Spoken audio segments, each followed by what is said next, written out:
This next guy on our list is a very familiar name in college football. If you've watched college football over the last decade, you know this guy's name. His name is Barry Odom, and he is the new head coach of the Purdue Boilermakers. And what a surprise hire. Just a quick intro. Barry Odom, very, very much of a defensive guy, has a lot of experience in the SEC. Then we saw what he did with UNLV last year, going 9-4. And now he gets another chance to go to I always forget how I'm saying this, but a Power 4 school. I used to say Power 5, but Power 4 school at Purdue, in which it's looking to rejuvenate its program. This is a program that has a lot of heart, a lot of grit. When I think about Purdue, I think about gritty players. I think about passionate fans, and they're looking for a revitalized program that over the last few years has just not been there. Brad, let's talk about first with Barry Odom why he got the job. I think you can list off a few things when you're talking about why he got this job at Purdue. Well, first thing is talking about his defensive background and previous success at Arkansas and UNLV and also Missouri. And most people might not call Missouri a success, but it's still SEC experience. So turn it over to you. And the first point is defensively, what does Barry Odom bring to this team, and is it something that Purdue can look forward to? Yeah, I'm a big fan of Barry Odom. I was impressed with his time at Missouri, and just pulling up just a couple of notes I had on him. Had ups and downs in Missouri, right? Yeah. He was 25-25. Right at 500. Of course, navigated a very, very tough SEC. Of course, at that time we were talking about division. So in the East there with Tennessee, Georgia, Florida at times.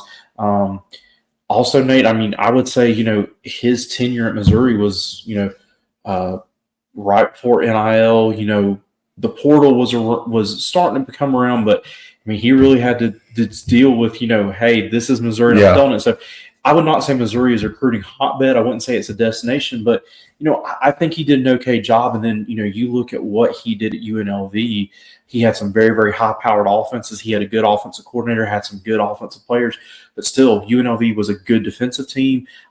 They made things tough, and Barry Odom is a great defensive-minded coach. You brought up the point, look, Purdue is not, one of the top jobs in the Big Ten. But, I think about what Jeff Braun did there. He brought some success. They had a couple of 8-win seasons, a 9-win season. I believe in one of Jeff Braun's years, they went to the Big Ten championship.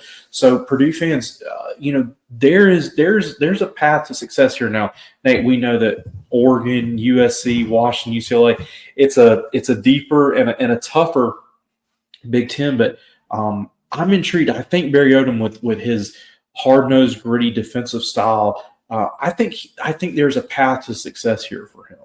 Yeah, you nailed every point. We talk about his experience in the Power 5, Power 4. Now we talk about his experience in the Group of 5.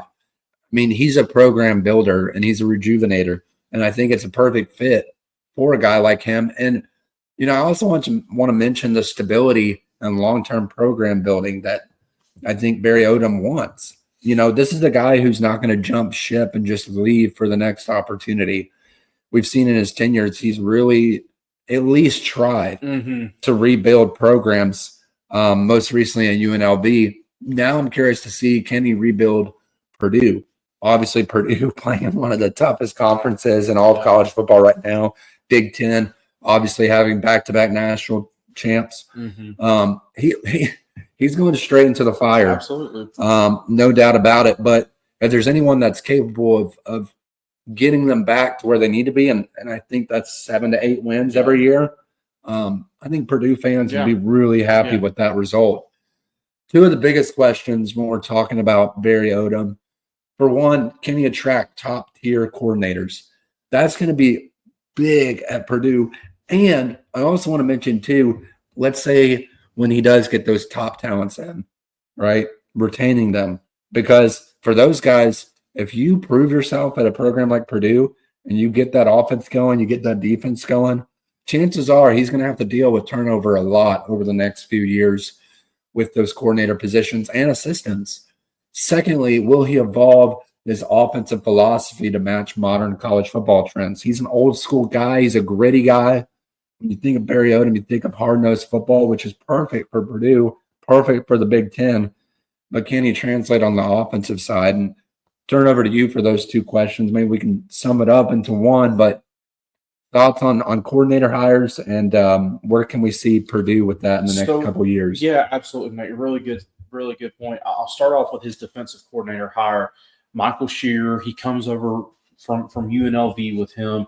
He was with him at Arkansas as an analyst and a linebacker coach. This guy's 31 years old. He played at Missouri. He knows Barry Odom well. I think this is one of the up-and-coming guys in college football.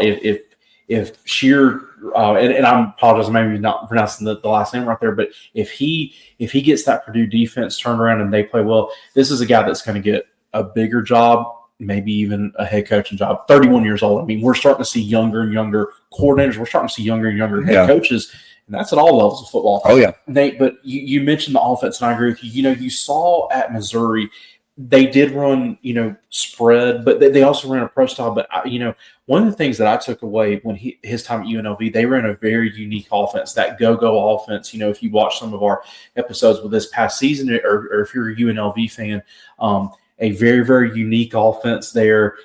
It was a little bit of triple option, it was a little bit of spread, a little bit of air. It was a little bit of everything. Yeah. And he comes to Purdue and he hires Josh Henson.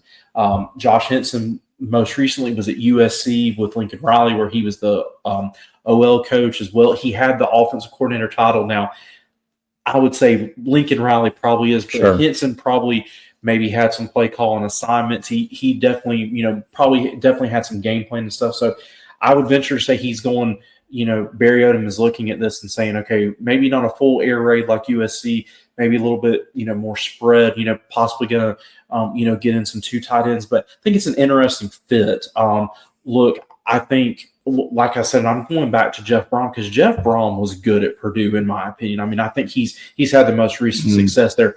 Ron Walters, unfortunately, was a little bit of a mess, and hate it for him. But Jeff Brom ran some exciting offenses, and I think Barry Odom recognized that he's got to get creative because, plain and simple, just to be upfront and honest, they're not going to have the talent that Ohio State, that Penn State, that Michigan, that Oregon has, the teams that he's going up against. So Josh Henson, I think, is a good hire for him on the coordinator front. Yeah, I mean, Henson's a guy, you mentioned O-line, and that speaks to in volumes to me with what Barry Odom's trying to do, D-line and O-line. And look, Ohio State, Oregon, those two teams, they'll beat you through the air. They can put up 40 points. They can outscore you.